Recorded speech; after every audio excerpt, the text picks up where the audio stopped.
Estás escuchando Descubriendo Ven Sígueme con África Lugo y David Rocha.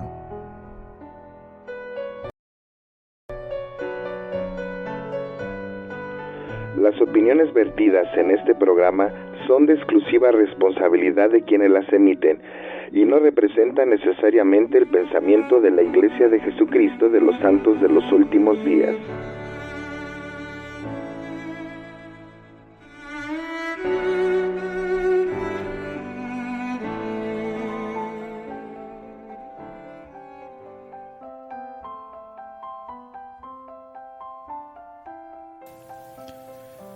Buenos días, buenas tardes, buenas noches según a la hora que nos escuchen. Yo soy Iván Rocha y les doy la bienvenida a una emisión más de Descubriendo Ven Sígueme. Nuestros medios de comunicación ya saben que es correo electrónico descubriendobensígueme@hotmail.com y en Twitter nos pueden encontrar como @desbensígueme y en Chilango Radionet, la página institucional de la estación. Ahí también pueden seguirnos y dejarnos comentarios y lo que necesiten y lo que quieran saber o decirnos, ¿verdad? Y pues me acompañan como siempre a David Rocha. Amigos, qué gusto, qué placer volver a contar con ustedes en esta nueva emisión. Muchísimas gracias por seguirnos.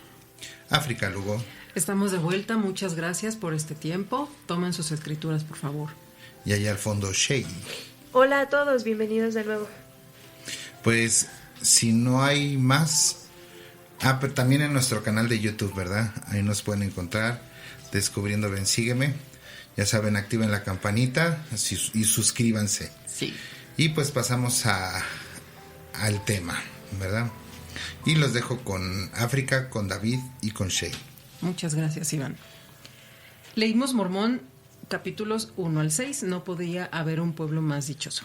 Y tenemos 2 preguntas. Ojalá nos envíen sus comentarios, sus respuestas o sus opiniones. Y son las siguientes. ¿Qué importancia tiene el nombre de la Iglesia de Jesucristo de los Santos de los Últimos Días? La segunda, ¿de qué modo les están cambiando las enseñanzas de Jesucristo? Y la pregunta que tengo para ustedes 3 es la siguiente.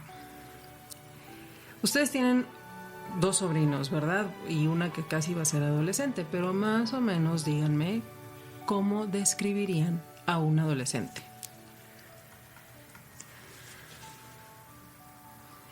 Pues yo supongo que un adolescente es la edad precisamente en la que empiezas a descubrir muchas cosas, ¿no? Uh-huh. Es la edad en la que empiezan a florecer muchos sentimientos, muchas emociones. Tienes el deseo de...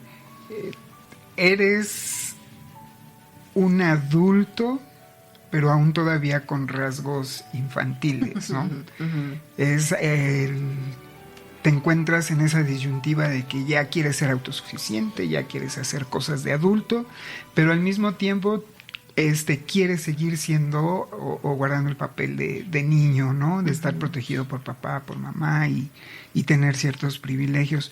Pero yo diría que es precisamente la parte más importante, o una de las etapas muy importantes de la vida en la que tú aprendes a manejarte, aprendes a controlar tus emociones, aprendes a controlar tus sensaciones, a descubrirte a ti mismo. Uh-huh.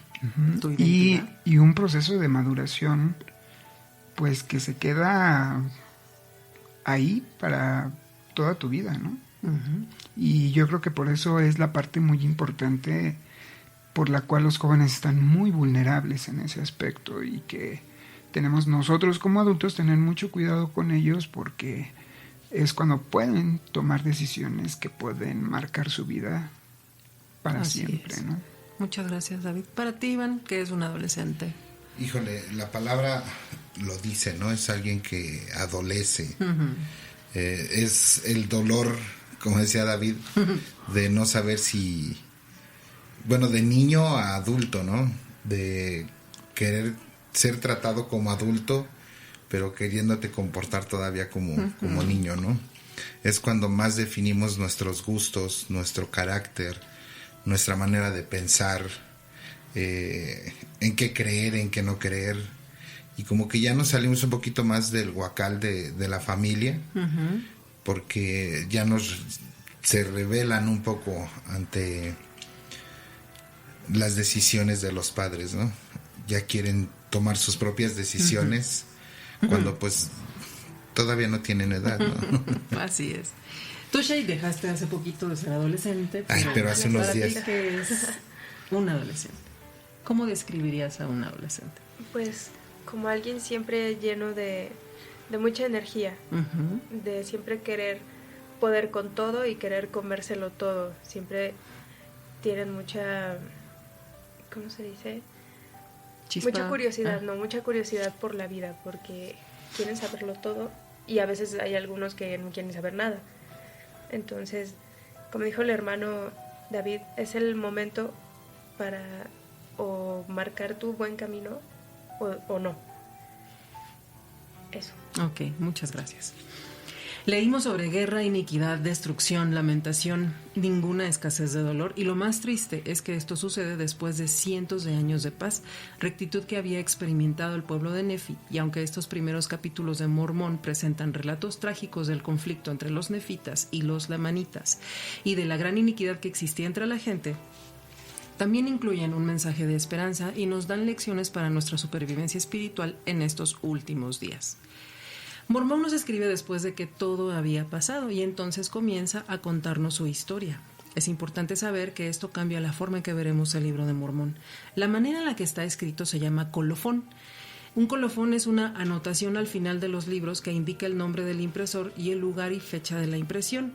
Y también es la parte final y a menudo más lúcida de un asunto, obra o situación. Vamos a comenzar leyendo, por favor, Mormón 1:1. Y ahora yo, Mormón, hago una relación de las cosas que he visto y oído, y la llamo el libro de Mormón. Como vemos, él escribió los primeros 7 capítulos y le entrega las planchas a su hijo, quien escribe los capítulos 8 y 9 y se llama Moroni. Vamos ahora al versículo 2. Y más o menos en la época en que Amarón ocultó los anales para los fines del Señor, vino a mí, tendría yo unos 10 años de edad, y empezaba a adquirir alguna instrucción en la ciencia de mi pueblo. Y me dijo, Amarón, veo que eres un niño sensato y presto para observar. Lo describe como un niño serio y presto para observar. Una persona seria, según el significado, es una persona real, verdadera, sincera, sin engaño o burla, doblez o disimulo, sentado y compuesto en las acciones y en el modo de proceder. Y una persona presta o presto es diligente, ligero en la ejecución de algo. Podríamos decir que Mormón, a sus cortos 10 años, era alguien que observaba todo lo que sucedía a su alrededor. El presidente Bednar dijo, cuando somos prestos para observar, enseguida miramos o prestamos atención y obedecemos. Ambos elementos fundamentales, mirar y obedecer, son esenciales para ser prestos para observar, y el profeta Mormón es un impresionante ejemplo de ese don en acción. Mormón vivió en una época difícil, nos dicen los versículos 6 al 8. En pocas palabras, su padre le dice, empaca, nos vamos. Iba a dejar a sus amigos, su vida, y se irían a Zarahemla. Recordemos que esta narración es a través de los ojos de un niño de 10 años. Vamos ahora a leer el versículo 7, por favor. Toda la superficie de la tierra había quedado cubierta de edificios, y los habitantes eran casi tan numerosos como las arenas del mar. El niño no menciona un número exacto. Vamos ahora al versículo 15. Y habiendo llegado yo a la edad de 15 años y siendo de carácter algo serio, por tanto me visitó el Señor y probé y conocí la bondad de Jesús. Y a Mormón 2, versículos 1 y 2, por favor. Y sucedió que en ese mismo año empezó de nuevo a haber guerra entre los nefitas y los lamanitas, y a pesar de mi juventud yo era de grande estatura. Por tanto, el pueblo de Nefi me nombró para que fuese su caudillo, o sea, el caudillo de sus ejércitos. Aconteció, pues, que a los 16 años de edad salí contra los lamanitas a la cabeza de un ejército nefita, de modo que ya habían transcurrido 326 años. Gracias. Reflexionemos entonces en qué cualidades o qué veían en un jovencito como Mormón para que lo hayan llamado a liderar al ejército. Lo interesante aquí es que Mormón está creciendo en un mundo caótico, entre guerra e iniquidad. etcétera. Y tiene que criar a su hijo, tanto física como espiritualmente, en un ambiente aún peor y muy parecido a la actualidad. Mientras están en Zarahemla, tenemos a un adolescente de solo 11 años y será testigo de una guerra entre nefitas y lamanitas. Los nefitas ganan y permanece la paz durante 4 años. Una paz que evita el derramamiento de sangre, pero no es una paz espiritual. Vamos a los versículos 13 y 14. Pero he aquí, fue en vano este gozo mío, porque su aflicción no era para arrepentimiento, por motivo de la bondad de Dios, sino que era más bien el pesar de los condenados, porque el Señor no siempre iba a permitirles que hallasen felicidad en el pecado, y no venían a Jesús con corazones quebrantados y espíritus contritos. Antes bien, maldecían a Dios y deseaban morir, no obstante luchaban con la espada por sus vidas. El 15 y el 16. Y aconteció que en mi aflicción nuevamente volvió a mí, y vi que el día de gracia había pasado para ellos, tanto temporal como espiritualmente, porque vi que miles de ellos eran talados en rebelión manifiesta contra su Dios, y amontonados como estiércol sobre la superficie de la tierra. Y así habían pasado 344 años. Y ocurrió que en el año 345 los nefitas empezaron a huir delante de los lamanitas, y fueron perseguidos aún hasta que llegaron a la tierra de Jasón, antes que fuera posible detenerlos en su retirada. Gracias. David, explícanos un poco más de esta rebelión. Mira, aquí se estaba viviendo una situación un poquito, bueno, no un poquito, algo muy diferente a la situación que se vivía entre lamanitas y nefitas antes de la venida de Jesucristo. Porque hay que recordar que antes de la venida de Jesucristo, los lamanitas, que era la parte del pueblo de este continente, que no creían en Jesucristo o que no vivían el Evangelio, no tenían conocimiento de él, era a causa de las transgresiones de sus padres. Aquellos que Lamán, Lemuel, que incluso les infundieron a ellos odio en contra de sus hermanos los nefitas. Uh-huh. Pero en esta ocasión el panorama es diferente. ¿En qué es diferente? En que tanto lamanitas como nefitas venían de padres que habían vivido un periodo de justicia. Entonces venían de padres que habían presenciado los milagros de Jesucristo cuando estuvo aquí en la tierra. Y además no solamente eso, sino que también eran padres que habían vivido rectamente o justamente durante un periodo o durante varias generaciones. Uh-huh. Entonces estamos hablando de una generación que tenía el conocimiento del Evangelio, que tenía el conocimiento de las cosas de Dios. Y además le sumamos todavía algo más importante. Ellos estaban siendo ministrados por los 3 nefitas que habían sido trasladados. Y al menos yo digo, qué pueblo tan especial, tan favorecido al poder tener estos 3 personajes, estas 3 personas cuya misión era precisamente ministrarles y bendecirles y permitir que llevarles el testimonio vívido de que Jesucristo realmente había vivido entre ellos. Uh-huh. Y de todo lo que les había enseñado. Más sin embargo, ellos tomaron la decisión de rechazar todo eso. Uh-huh.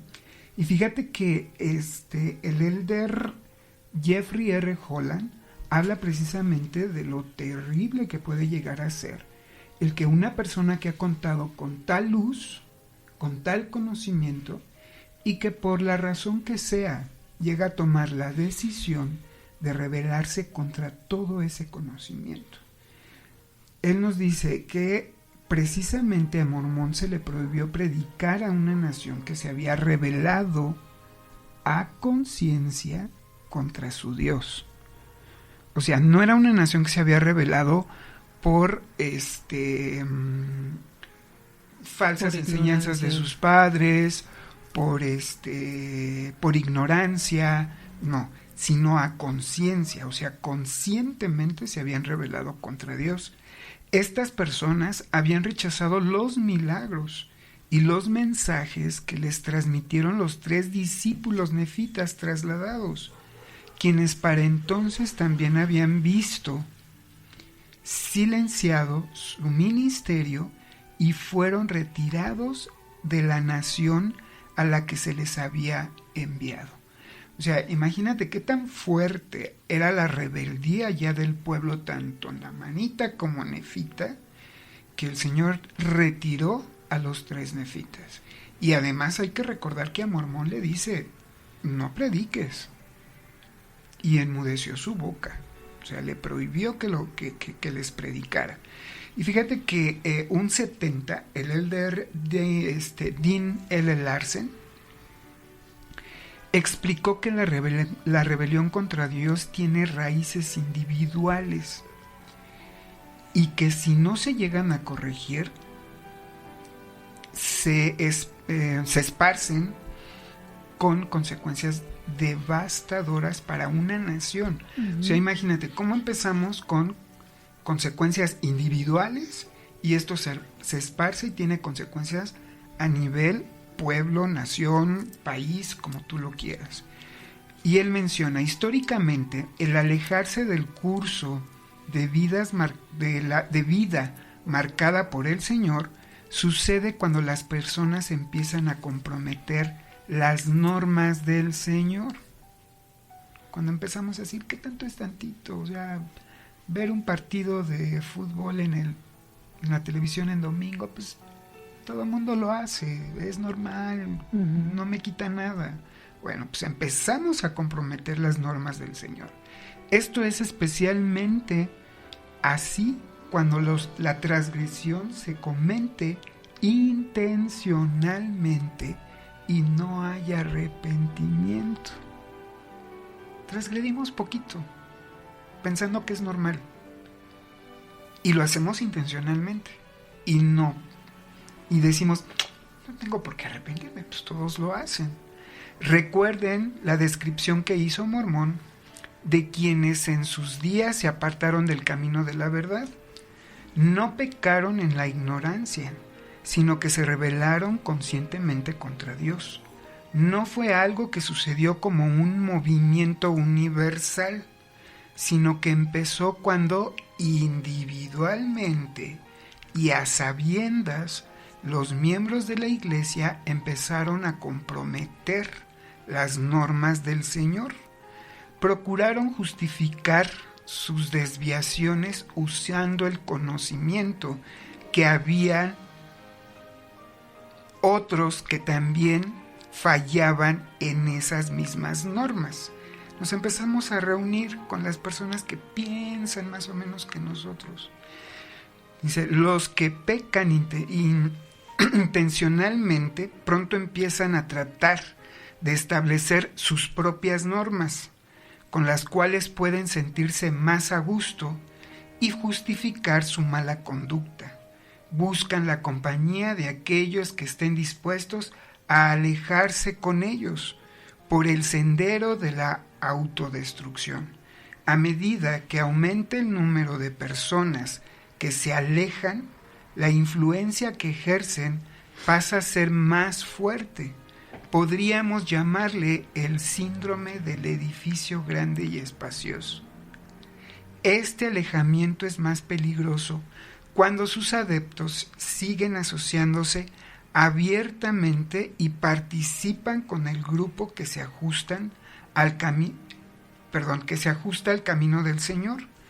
Los valores y las normas que antes estaban muy claros ahora se enturbian.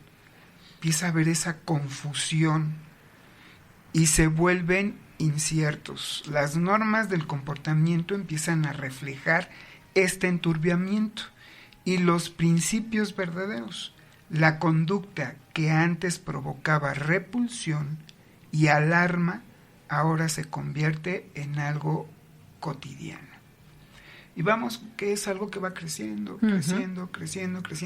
Lo peor de todo esto es que, como lo menciona aquí el elder Larsen, es algo que va creciendo poco a poco y que nosotros mismos vamos justificando y vamos tolerando y va creciendo y vamos ganando adeptos a tal grado que se nos hace ya algo común, algo normal, aquello que a un inicio nos podría causar cierta temor a Dios, que nos podría causar cierta expectativa en cuanto a decir, no, yo no puedo hacer eso, porque soy miembro de la iglesia, porque vivo ciertas normas, porque he hecho ciertos convenios.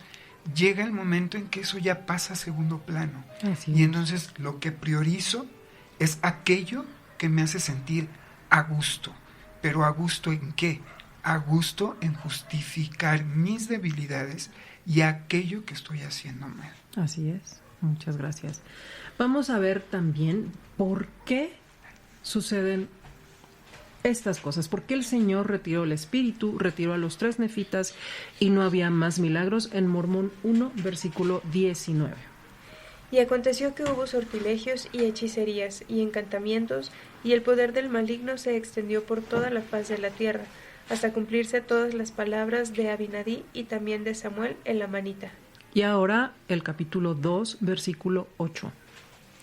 Pero he aquí, la tierra estaba llena de ladrones y lamanitas, y no obstante la gran destrucción que se cernía sobre los de mi pueblo, no se arrepintieron de sus iniquidades, de modo que hubo sangre y mortandad por toda la faz de la tierra, así entre los nefitas como entre los lamanitas, y por toda la superficie de la tierra había revolución completa.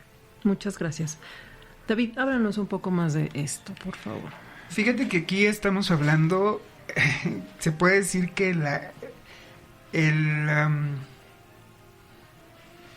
la culminación de la obra de Satanás con el pueblo nefita específicamente. Vimos cómo el Elder Larsen nos habla cómo es el proceso en el cual por medio de nuestra rebeldía y de autojustificar nuestros pecados nos lleva precisamente a lo que tú habías mencionado. Primeramente, perder la compañía del Espíritu Santo y posteriormente perder la luz de Cristo, que eso ya es mucho más grave, porque muchas veces podemos perder el don del Espíritu Santo, pero nos puede quedar la luz de Cristo, que es precisamente la conciencia que nos está diciendo, estás mal, arrepiéntete, regrésate al Señor, te puedes quedar solo, pero ya llega el momento en que también la luz de Cristo la perdemos y entonces ya quedamos vulnerables, quedamos sin protección ante, como dicen las Escrituras, los bofetones de Satanás, a tal grado que la gente, para buscar en qué creer, en algo fácil que les permita en determinado momento tener cierta seguridad espiritual, ¿qué empiezan a hacer? Pues empiezan a recurrir a los sortilegios, a las y lo vemos en esta generación, ¿no? Y yo conozco personas que diario leen su horóscopo y lo que dice el horóscopo para ellos es como que algo religioso, ¿no? Y empezamos a creer en que nos lean las cartas y llega el momento en que esas personas se llegan a compenetrar, a sugestionar tanto que le entregan su albedrío a esas personas que les utilizan. El Elder James F. Faust menciona que no debemos nosotros intrigarnos en los misterios de Satanás. Y él aconseja lo siguiente: no es sensato cultivar la curiosidad por Satanás y sus misterios. El acercarse al mal no depara nada bueno, como cuando uno juega con fuego es muy fácil quemarse. El único camino seguro es el de mantenerse bien distanciados de él y de todas sus maldades y sus abominaciones y obras. Por ahí hay un relato que más adelante vamos a ver, en donde el mismo Moroni dice que corrió. Y eso es lo que debemos hacer literalmente, debemos de correr del enemigo. Y debemos de alejarnos de él, y aquí nos dice, como de una plaga, se debe huir de adorar al diablo, hacer brujerías, hechicerías, vudú, realizar encantamientos, magia negra y todas esas prácticas demoníacas. Así es peligroso, como lo acabamos de leer. Exactamente, pero todo, como vuelvo a repetir, es cuando ya definitivamente ya ni la luz de Cristo puede contender con nosotros, y entonces quedamos a merced y quedamos ahora sí que vulnerables, solos, sin la protección del Señor, sin su guía, sin su luz, y entonces sí es cuando ya llega Satanás y nos bofetea y nos tumba, hace como él quiere, ¿no? Muchas gracias. En el capítulo 2 leímos algo muy interesante. Mormón escribe que es joven y alto y lo nombran general del ejército nefita. Un joven de 16 años que trabajaría como general y profeta tratando de llevar almas al arrepentimiento. ¿Alguna vez se han sentido solos? Justamente así es como se siente Mormón en este capítulo. De hecho, el Elder Holland lo llamó una de las escenas de más soledad en las Escrituras. Y sí que leeremos una parte muy triste en los siguientes capítulos. Recordemos que nos está narrando que la gente ha sido destruida y lo siguiente, vamos al capítulo 2, versículos 10 al 12. Y sucedió que los nefitas empezaron a arrepentirse de su iniquidad y a llorar tal como lo había profetizado el profeta Samuel, porque aquí nadie podía conservar lo que era suyo, por motivo de los ladrones y los bandidos y los asesinos y las artes mágicas y las brujerías que había en la tierra. De modo que empezó a haber quejidos y lamentaciones en toda la tierra a causa de estas cosas, y con más particularidad entre el pueblo de Nefi. Y sucedió que yo, Mormón, vi sus lamentos y sus quejidos y su pesar delante del Señor. Mi corazón empezó a regocijarse dentro de mí, conociendo las misericordias y la longanimidad del Señor, suponiendo, por tanto, que Él sería misericordioso con ellos para que se tornaran de nuevo en un pueblo justo. Podemos ver que comenzó a sentir esperanza. Su corazón empezó a regocijarse. Vamos al versículo 13. Pero he aquí, fue en vano este gozo mío, porque su aflicción no era para arrepentimiento, por motivo de la bondad de Dios, sino que era más bien el pesar de los condenados, porque el Señor no siempre iba a permitirles que hallasen felicidad en el pecado. El significado de condenado es endemoniado, perverso y nocivo. David, explícanos un poco de esto, por favor. Está muy interesante. Yo creo que aquí hay algo muy importante, y yo creo que ya lo vimos desde Alma, donde tuvimos la oportunidad de ver cómo el Señor se vale precisamente de estas guerras, de las pruebas, de las aflicciones, para ayudarnos a nosotros, sus hijos, a entender que vamos por un camino erróneo. A veces cuando sentimos esa angustia por las consecuencias de nuestras malas decisiones, eso nos hace reflexionar y hacer una parada en nuestra vida y empezar a hacer un tipo de reflexión o autoanálisis. Y eso nos lleva precisamente a lo que es un remordimiento. Ahora, ¿qué se espera? Pues que el remordimiento nos lleve a un cambio en nuestras vidas. Aquí hay algo muy importante. Menciona el pesar de los condenados, pero también nos habla de la tristeza según Dios. Y todo esto se origina precisamente en ese remordimiento. ¿Hasta qué grado es nuestro remordimiento? ¿O cómo es nuestro remordimiento? Primeramente, el presidente Rataf Benson menciona lo siguiente en cuanto a qué es la tristeza según Dios. Él nos menciona que la tristeza según Dios es un don del Espíritu. De ahí que por eso es peligrosísimo cuando nos quedamos perder ese don, claro. Dice, es un claro reconocimiento de que nuestras acciones han ofendido a nuestro Padre, nuestro Dios.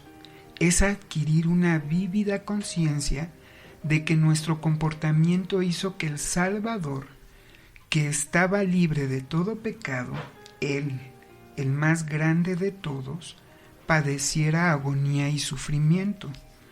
Fue por nuestros pecados que se sangró por cada poro. Es esta tan real aflicción mental y espiritual que sufrimos a lo que las Escrituras se le refiere cuando dicen un corazón quebrantado y un espíritu contrito. Tener el espíritu así es el requisito absolutamente necesario para que tenga lugar el verdadero arrepentimiento. Así es. Esto es la tristeza según Dios, cuando reconocemos que nuestros actos contribuyeron al sufrimiento de Jesucristo en la agonía de la expiación. Y nos sentimos mal y deseamos cambiar nuestra vida para bien.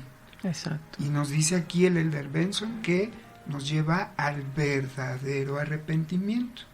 Pero ahora el Elder Nella Maxwell nos habla acerca de precisamente el pesar de los condenados. Él nos habla que el pesar de los condenados genera un remordimiento falso. ¿Qué es un remordimiento falso? A veces cuando estamos sufriendo la agonía, o no agonía, sino más bien la angustia de las consecuencias de nuestros malos actos, sí empezamos a tener remordimiento. Pero fíjate cómo lo describe el Elder Maxwell. En cambio, el remordimiento falso es como sobarnos las fallas. Es como un sana colita de rana. ¿No? Bueno, quién sabe cómo lo digan en otros países, pero sí nos más entendimos. o menos. En lo que es un pesar ritual. Se vuelve un ritual. Lloramos por nuestros errores, pero no los curamos. O sea, sí lloramos por nuestros errores, sabemos que estamos mal, pero no tenemos la intención de cambiar. No queremos cambiar. ¿Por qué? Porque como lo dice Mormón, no queremos despegarnos del pecado, no queremos despegarnos de esa práctica. Y se vuelve un ciclo vicioso en el que cometo el pecado, me siento con mi obispo, lloro, lo confieso, paso por el arrepentimiento, me siento mejor, me siento bien y lo vuelvo a hacer. Por eso nos menciona que es precisamente un remordimiento falso, que se vuelve un ritual. Un ritual. Y al fin que al rato me pongo a orar, me pongo a llorar, le pido al Señor, me desahogo, saco lo que tengo, pero realmente no tenemos la intención de alejarnos de esa práctica. Y eso, ¿qué es lo que sucede? Nos lleva precisamente a empezarnos a llenar de frustración, de resentimiento, y son la antesala a las puertas precisamente de la rebeldía. Así es. Entonces concluimos que su arrepentimiento no era sincero. El Elder Orson Pratt escribió lo siguiente: hay diferentes tipos de arrepentimiento. Ladrones, asesinos, adúlteros, etc., frecuentemente se arrepienten porque han sido sorprendidos en los crímenes que han cometido. No están arrepentidos por haber pecado contra Dios o porque han lastimado a otros, sino porque se han expuesto sus fechorías y perdieron la felicidad que sentían antes. Este es un arrepentimiento mundano y tiene la misma naturaleza que los espíritus del infierno. Se lamentan cuando se ven frustrados sus malignos designios en contra de Dios y su pueblo. Este tipo de arrepentimiento va directo a la muerte. El arrepentimiento sincero nos lleva a obedecer cada mandamiento de Dios, nos hace ser humildes como niños en nuestra disposición, dará docilidad y entendimiento a la mente y un corazón quebrantado y un espíritu contrito. Provocará que seamos cuidadosos con cada palabra, pensamiento y acción. Logrará que busquemos el perdón y logremos restituir a quienes hemos lastimado. Estas y otras buenas cosas son el resultado del buen arrepentimiento y es con el que los cielos están complacidos. Vamos ahora, por favor, a Mormón 2, versículo 15. Y aconteció que mi aflicción nuevamente volvió a mí, y vi que el día de gracia había pasado, para ellos, tanto temporal como espiritualmente, porque vi que miles de ellos eran talados en rebelión manifiesta contra su Dios, y amontonados como estiércol sobre la superficie de la tierra, y así habían pasado 344 años. David, explícanos esto del Día de Gracia, por favor. Fíjate, ¿cuál es el Día de Gracia? El Día de Gracia es aquel día en el cual el Señor nos permite que nosotros, si nos llega un arrepentimiento, si llegamos hasta un arrepentimiento verdadero, el Señor con su gracia, precisamente, cubre nuestros pecados y los borra de nuestra vida. Pero para eso, como ya lo hemos analizado, necesitamos pasar por el proceso de un remordimiento y de un arrepentimiento sincero y verdadero, con la intención y la verdadera intención de dejar las malas prácticas. Pero aquí nos habla precisamente de que ya llega un momento en el que es el punto sin retorno, que es precisamente cuando ya las personas pierden esa habilidad para poderse arrepentir. Y es ahí donde precisamente hay unas palabras del elder Jeffrey R. Holland, donde nos habla un poquito y nos describe precisamente qué es cuando ya nosotros estamos en esa, o cuando alguien puede caer en esa situación lamentable, e incluso aquí lo menciona que es escalofriante. Dice, en este momento de la historia de Nefi, a casi 950 años de que todo comenzara, y apenas más de 300 años después de la visita del mismo Hijo de Dios, que Mormón se dio cuenta de que la historia había terminado, en la que tal vez sea la frase más escalofriante que jamás escribiera. Mormón afirmó con sencillez: vi que el día de gracia había pasado para ellos, tanto temporal como espiritualmente. Su pueblo había aprendido la más fatídica de todas las lecciones, que el Espíritu de Dios no siempre contenderá con el hombre, que es posible tanto colectiva como individualmente que el tiempo se agote. El día de arrepentimiento puede pasar, y para los nefitas ya había pasado. Sus números eran talados en rebelión manifiesta contra Dios. Y en una metáfora casi demasiado vívida por sus comentarios, eran amontonados como estiércol sobre la superficie de la tierra. Luego el presidente Spencer W. Kimball nos da un poquito más o amplía un poquito más el panorama en cuanto a esto. Es verdad que el gran principio del arrepentimiento siempre está disponible. Fíjate, ese es precisamente el día de gracia. Mas para el impío y el rebelde, la anterior expresión tiene graves reservas. Por ejemplo, el pecado tiende intensamente a arraigar hábitos y a veces conduce a los hombres al trágico punto irreversible, a medida de que el transgresor se hunde más y más en su pecado, y el error se arraiga más profundamente y se debilita la voluntad para cambiar. La situación va cobrando una desesperanza cada vez mayor y él continúa su descenso hasta que o se niega a volver a subir o ha perdido la facultad para hacerlo. Y es muy triste porque yo he podido, en experiencia personal, personas que por ejemplo son víctimas de alguna dependencia, de alguna sustancia, a una sustancia, pero es a la pornografía, donde llega el momento en que se dan por vencidos y de verdad dicen: yo no puedo dejarlo. ya intenté, ya hice. Y ahora sí, como dicen coloquialmente, tiran la toalla. Y ya no se arrepienten. Desean seguir viviendo. Aunque se vean ellos y ellos mismos se sientan desesperados, tristes, que saben que no están haciéndolo bien. Pero se dan por vencidos.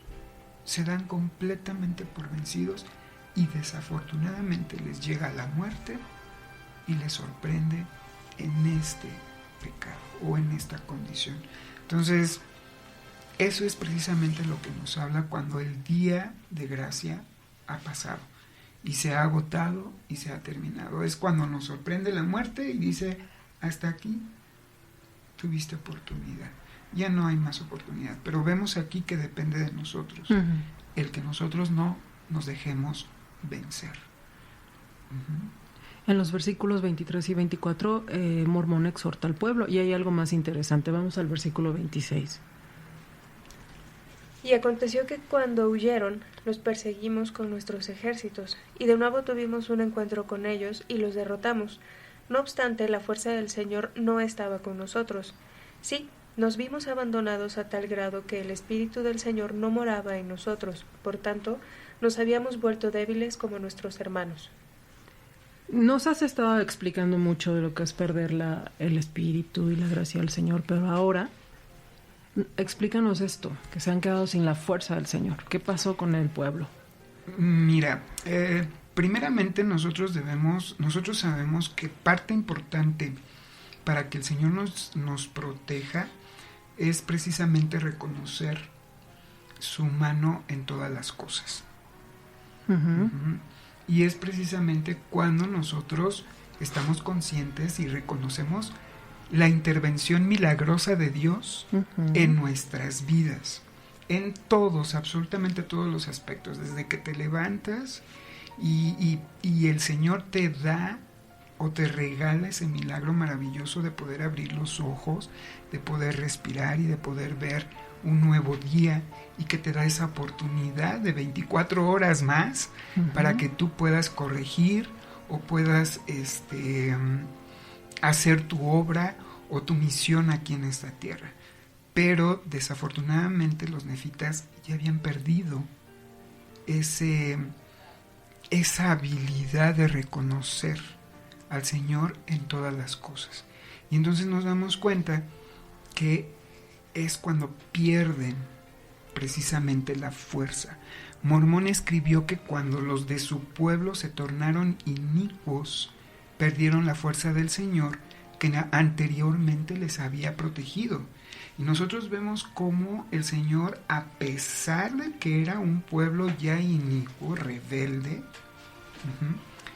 los había protegido y los había liberado de varias batallas.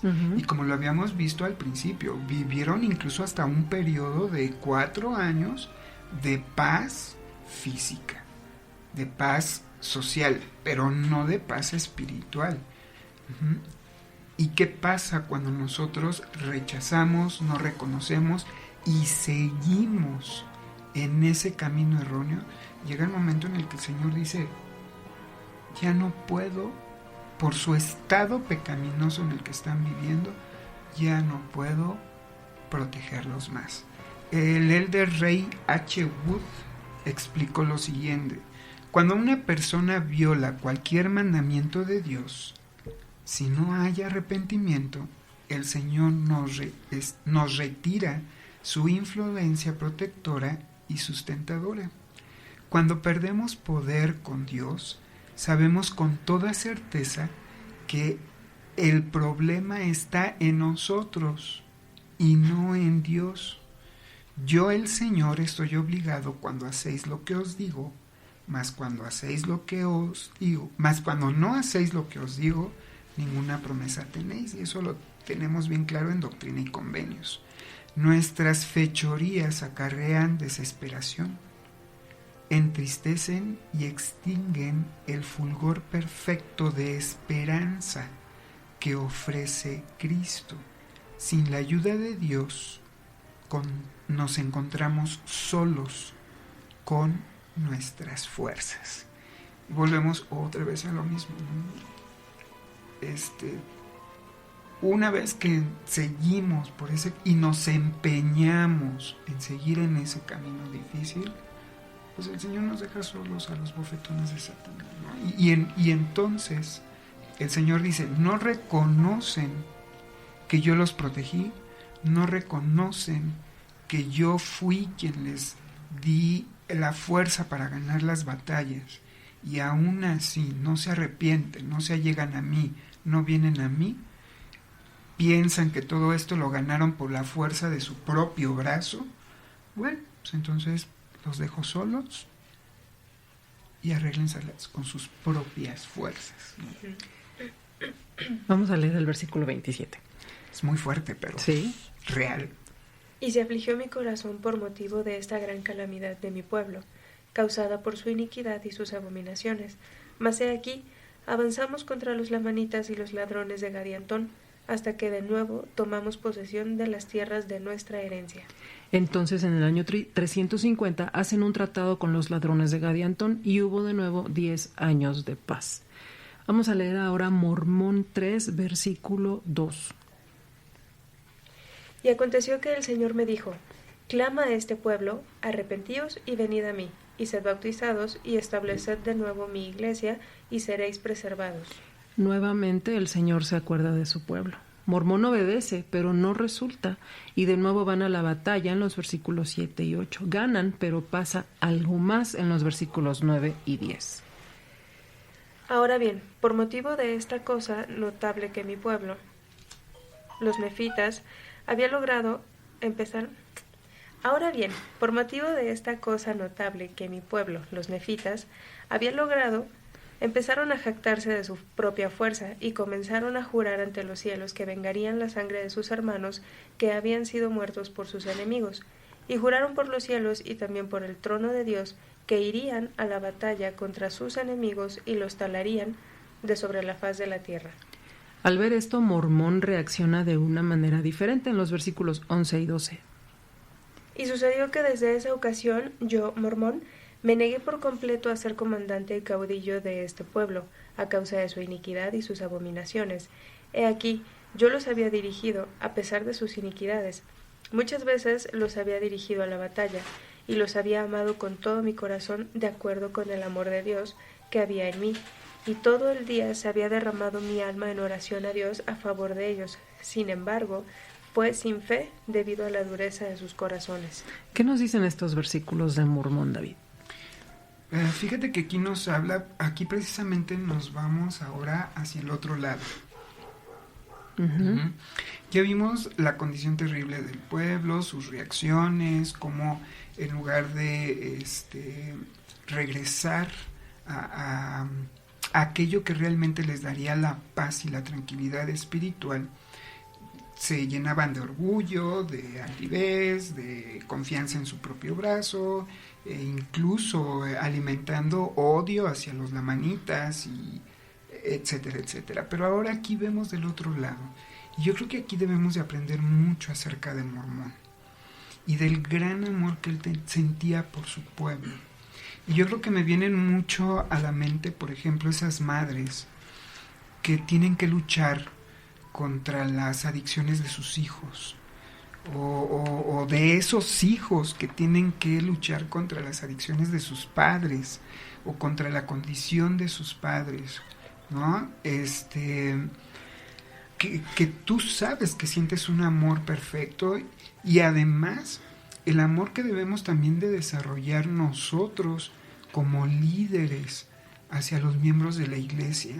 A veces creemos que ya es un caso sin remedio, ¿no? Y decimos, ya es algo que ya no tiene pies ni cabeza, y ya no podemos con el hermanito, o ya no queremos hacer ya nada con la hermanita o el hermanito porque no entienden, no comprenden, y es caso perdido, ¿no?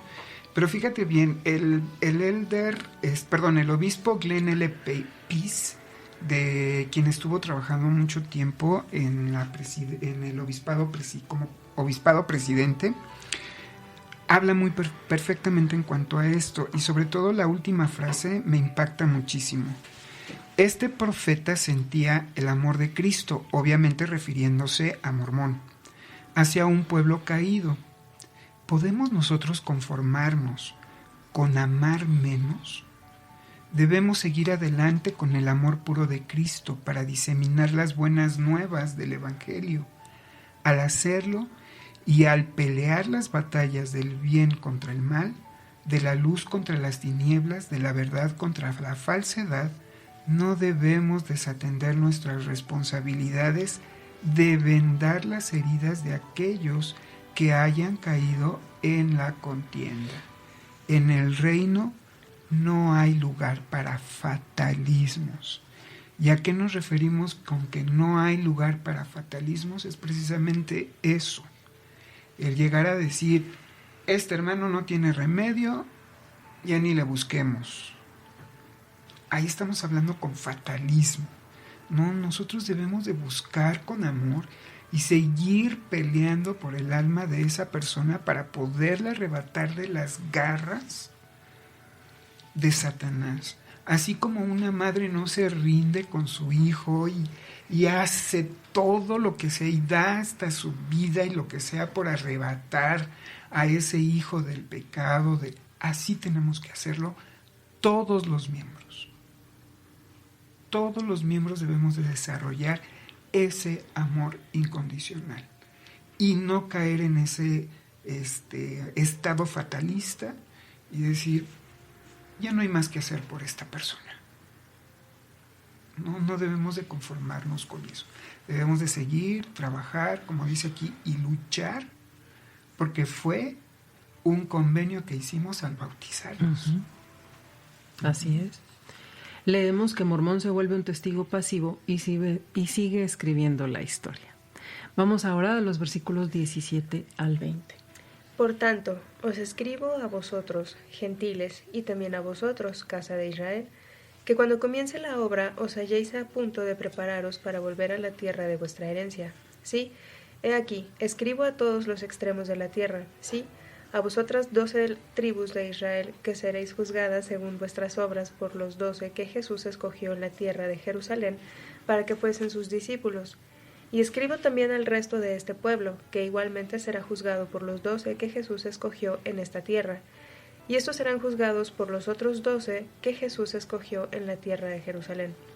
Y el Espíritu me manifiesta estas cosas, por lo tanto, os escribo a todos vosotros. Y por esta razón os escribo, para que sepáis que todos tendréis que comparecer ante el tribunal de Cristo. Sí, toda alma que pertenece a toda la familia humana de Adán, y debéis presentaros para ser juzgados por vuestras obras, ya sean buenas o malas. ¿Cómo será el juicio final, David? Pues fíjate que aquí precisamente Mormón no lo menciona, pero súper clarito, ¿no? Y aquí habla perfectamente de que no será solo un juicio, que van a ser varios juicios. El juicio final va a estar compuesto por varios juicios, por varios tribunales, vamos a decir.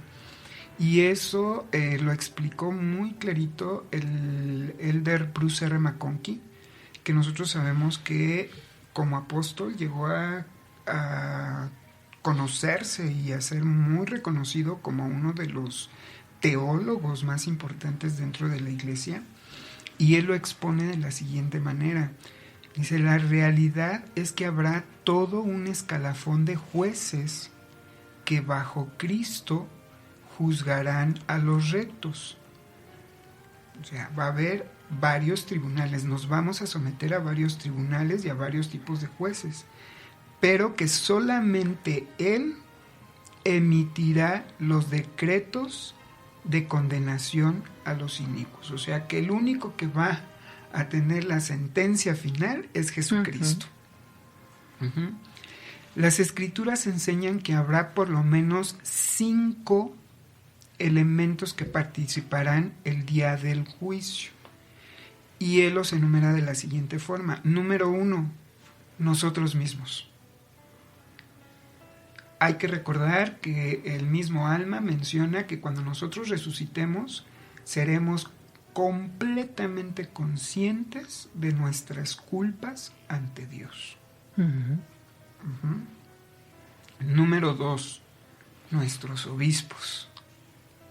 Va a llegar el momento en que nosotros vamos a tener, dentro del juicio final, ellos van a funcionar como otro de los tribunales a los cuales nosotros nos vamos a someter. Y yo creo que ahí tenemos que tener mucho cuidado cuando entramos a una entrevista con nuestro obispo, de ser completamente sinceros cuando él nos hace alguna recomendación o nos hace alguna pregunta, o nos da algún consejo, porque van a ser parte de ese tribunal. Número 3, las escrituras. Nosotros sabemos que en las escrituras se encuentran las leyes, los convenios, los principios, la doctrina por la cual nosotros nos debemos de regir, y obviamente va a ser por la cual nos van a enjuiciar. Número 4, entonces vendrán los apóstoles. Y por último, pues obviamente Jesucristo, que como ya lo había mencionado anteriormente el presidente, el elder McConkie, pues es el que dará el veredicto final. Pero el presidente John Taylor menciona un poquito más en cuanto al papel que van a jugar los apóstoles. Dice: Cristo está a la cabeza.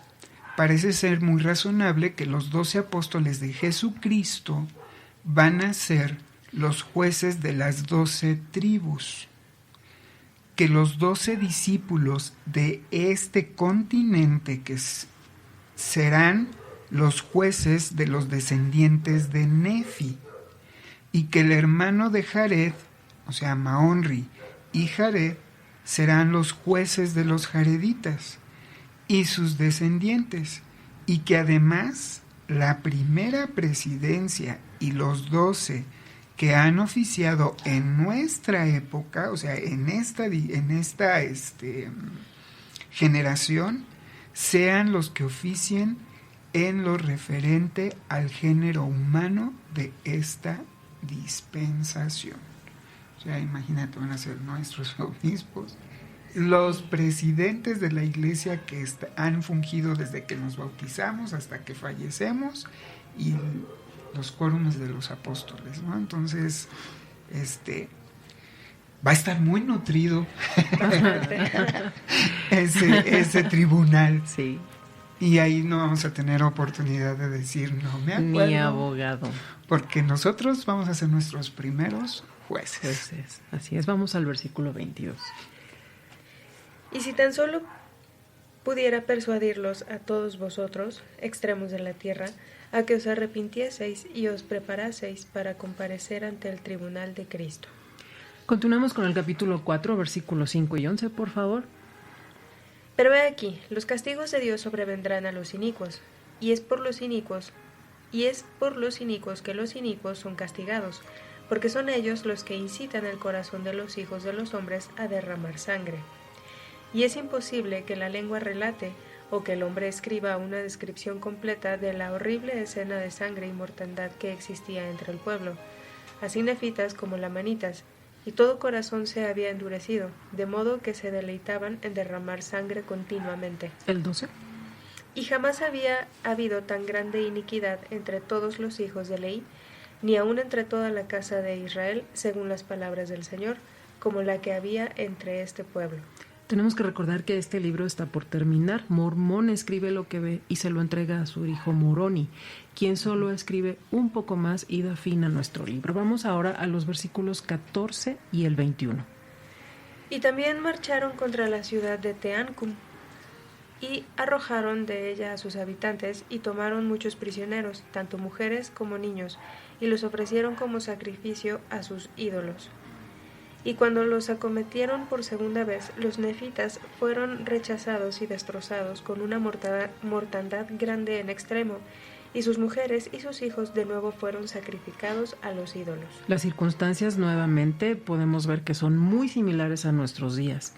Toda esta enseñanza de este capítulo nos lleva al propósito del capítulo 5. Vamos al versículo 2 del capítulo 5. Pero he aquí, yo no abrigaba ninguna esperanza, porque conocía los juicios del Señor que habrían de venir sobre ellos, porque no se arrepentían de sus iniquidades, sino que luchaban por sus vidas sin invocar a aquel ser que los creó. Imaginen a Mormón y a Moroni en esta situación, sin familia y sin iglesia. Vamos al versículo 7. Y ocurrió que nuevamente huimos, y aquellos cuya huida fue más veloz que la marcha de los lamanitas se libraron, y aquellos cuya huida no superó a los lamanitas fueron derribados y destruidos. Aquí es a lo que te referías anteriormente. Hay que huir de los lamanitas, de los pecadores, de los inicuos, de todas estas personas que nos pueden... Nuestro ¿sí? enemigo es Satanás. Así es. Vamos por favor al versículo 7. La enseñanza es correr del pecado. Vamos ahora al versículo 11.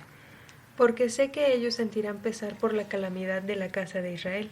Sí, se afligirán por la destrucción de este pueblo, se lamentarán de que este pueblo no se hubiera arrepentido para ser recibido en los brazos de Jesús. El 15. Y también para que la posteridad de este pueblo crea más plenamente su evangelio, el cual irá de los gentiles a ellos, porque este pueblo será dispersado y llegará a ser una gente de color oscuro, inmunda y aborrecible, sobrepujando la descripción de cuanto se haya visto entre nosotros, sí, y aun lo que haya habido entre los lamanitas, y esto a causa de su incredulidad y su idolatría. El 18. Mas ahora, he aquí, que Satanás los lleva, tal como tamo que se lleva el viento, o como el barco que, sin velas ni ancla, ni cosa alguna con que dirigirlo, es azotado por las olas, y así como la nave son ellos. ¿Y el 23? ¿No sabéis que estás en las manos de Dios?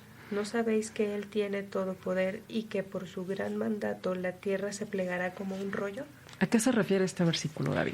Las manos de Dios. Fíjate que aquí la narrativa precisamente de Mormón cambia un poquito.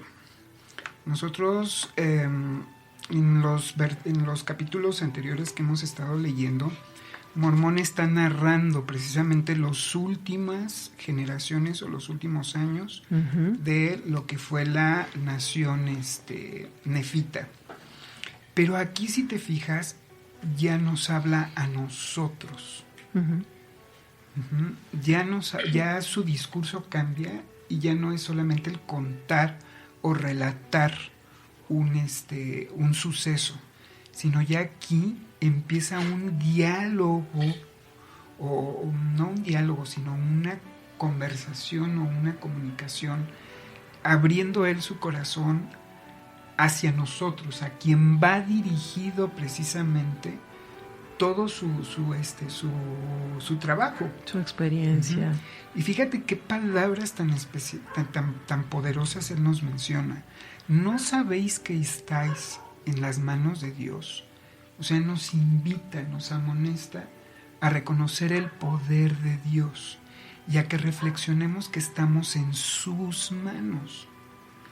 ¿Qué tan poderoso puede ser el que Él mencione que estamos en sus manos? El elder W. Craig Switch del Quórum de los 70s habló un poquito en cuanto a esto. Fíjate que él enseña que las manos son una parte simbólica y expresiva del cuerpo. La palabra hebrea para referirse precisamente a lo que son las manos es yad, que es pero esta palabra también tiene un uso metafórico en el hebreo antiguo y lo utilizaban mucho para referirse a poder, fortaleza y vigor. Okay. Entonces, el hecho de que nos digan aquí, no sabéis que estás en las manos de Dios, quiere decir que estamos en la fortaleza, poder y vigor de Dios. Y el elder nos narra algo muy importante. El estar en las manos de Dios parece sugerir que no solo estamos bajo su constante cuidado, sino que también estamos bajo la guardia y protección de su poder maravilloso. A lo largo de las Escrituras se hace referencia a la mano del Señor y su ayuda divina se manifiesta una y otra vez. Sus poderosas manos crearon mundos, pero aún así fueron tan suaves como para bendecir a los niños. Todos tenemos la necesidad de saber que podemos seguir adelante en la fortaleza del Señor. Podemos colocar nuestra mano en la de Él y sentirnos que su presencia alentadora nos eleva a alturas que no podríamos lograr por nosotros mismos. Pero ahora viene la pregunta: ¿de qué manera podemos nosotros prepararnos precisamente para poder asirnos de la mano del Señor y que Él nos pueda elevar hacia un estado celestial? ¿Cómo podemos hacerlo? Y aquí el mismo 70 menciona 4 puntos importantes o 4 puntos claves: aprender, escuchar, procurar obtener el Espíritu y orar siempre. Si nosotros hacemos esas 4 cosas, nosotros estamos, me imagino yo como un bebé cuando le extiende las manos a su mamá o a su papá para que le dé los brazos y lo pueda cargar y lo pueda llevar en el regazo. Yo creo que si hacemos esos 4 pasos, estamos haciendo eso. El Señor proporcionará sustento y apoyo si estamos dispuestos a abrir las puertas y a aceptar su mano de ayuda divina. Piensen en las heridas de sus manos gastadas, sí, aún sus manos de carne desgarrada y sacrificio físico, son las que dan a nuestras propias manos mayor poder y dirección. El Cristo herido es el que nos guiará a través de los momentos difíciles, es el que nos sostiene cuando necesitamos más aire para respirar o una dirección en la que andar o incluso más valor para seguir adelante. Si guardamos los mandamientos de Dios y caminamos llevados de la mano de Él en sus senderos, seguiremos adelante con fe y jamás nos sentiremos solos. Entonces, ¿qué oportunidades tan especiales y tan importantes dejaron escapar los nefitas? ¿No? Y yo creo que nosotros tampoco debemos dejar de escapar esa oportunidad tan grande. Así es. En el capítulo 6 leímos que los lamanitas y los nefitas están en la tierra de Cumora para una gran batalla. Mormón ya es viejo y sabe que será algo muy doloroso para el pueblo. Escribe y testifica la destrucción de su gente. Traten de imaginar una batalla campal de cualquier película que hayan visto. Y esto es algo muy parecido. Escribe también que la instrucción del Señor es esconder las planchas en el cerro de Cumora. Y, si pusimos atención en los siguientes versículos, hace cuentas del número de personas de 10,000 en 10,000. Estamos hablando que fue muchísima gente. Sí, fue una muerte exponencial. Sí. Y se despide con estas palabras, los versículos 17 al 22. Oh bello pueblo, ¿cómo pudisteis apartaros de la vía del Señor? Oh bello pueblo, ¿cómo pudisteis rechazar a ese Jesús que esperaba con los brazos abiertos para recibiros? He aquí, si no hubieses hecho esto, no habríais caído, mas he aquí, habéis caído y lloro vuestra pérdida. Oh bellos hijos e hijas, vosotros padres y madres, vosotros esposos y esposas, pueblo bello, ¿cómo pudisteis haber caído? Pero he aquí, habéis desaparecido, y mi dolor no puede haceros volver. Y pronto viene el día en que vuestra parte mortal se revestirá de inmortalidad, y estos cuerpos que hoy se descomponen en corrupción pronto se transformarán en incorruptibles. Y entonces tendréis que presentaros ante el tribunal de Cristo para ser juzgados según vuestras obras. Y si tal fuere que sois justos, entonces benditos sois con vuestros padres que os han precedido. O si os hubieseis arrepentido antes que cayera sobre vosotros esta grande destrucción, mas he aquí, habéis desaparecido, y el Padre, sí, el Padre eterno del cielo, conoce vuestro estado, y Él obra con vosotros, de acuerdo con su justicia y misericordia. Muchas gracias. Llegamos al final de este programa, pero nos queremos despedir con la explicación de David acerca de estos sentimientos de Mormón, por favor. Yo creo que, Mormón lloró la muerte de su pueblo, que no se había arrepentido y que se lamentó de que no hubiesen cambiado su forma de ser antes de que sus vidas llegaran a su fin. Mormón enseñó que si hubiesen dejado de lado el orgullo para arrepentirse de sus pecados, su reencuentro con el Salvador habría sido dichoso. Y sobre todo en el versículo 17 donde dice: ¿cómo pudiste rechazar a ese Jesús que esperaba con los brazos abiertos para recibiros? Nosotros también debemos de prepararnos para estar con Dios precisamente en ese último juicio, y que en lugar de que Él nos reciba con llanto en sus ojos, diciendo: hijos, lamento no poder recibirlos en mi reino, pues que precisamente nos reciba con los brazos abiertos. Y solamente quisiera despedirme con unas palabras del elder James F. Faust, que explicó precisamente algo al respecto. Anhelamos la bendición máxima de la expiación, el ser uno con Él, el estar en su divina presencia, ser llamados por nuestro nombre cuando nos dé la bienvenida a casa, con una radiante sonrisa, haciéndonos señas con los brazos abiertos para circundarnos en su infinito amor. Cuán gloriosa y sublime será esa experiencia si podemos sentirnos dignos como para estar en su presencia. El don gratuito de su gran sacrificio expiatorio a favor de cada uno de nosotros es la única forma de recibir la exaltación para estar ante Él y verle cara a cara. El sobrecogedor mensaje de la expiación es el amor perfecto que el Salvador nos tiene a cada uno. Se trata de un amor lleno de misericordia, paciencia, gracia, equidad, longanimidad y por encima de todo, perdón. La maligna influencia de Satanás puede destruir cualquier esperanza que tengamos de vencer nuestros errores.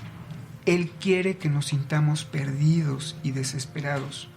Por el contrario, Jesús baja la mano hacia nosotros para elevarnos. Mediante el arrepentimiento y la dádiva de la expiación, podemos prepararnos para ser dignos de permanecer en su presencia. Muchas gracias, David. Shay. Gracias a todos por escucharnos. No olviden seguirnos en YouTube y nos vemos hasta la próxima.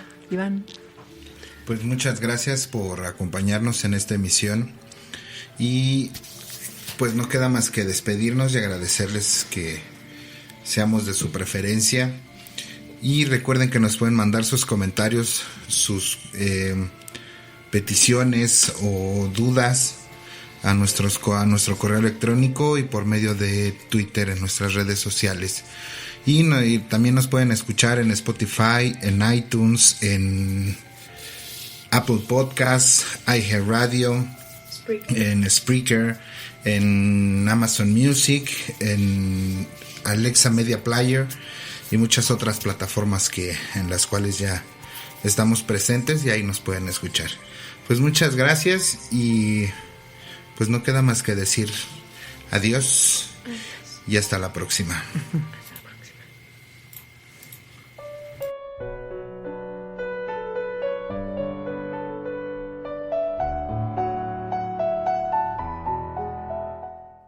De la misma manera que reverenciamos su santo nombre, reverenciemos el nombre que Él decretó para su iglesia. Presidente Russell M. Nelson.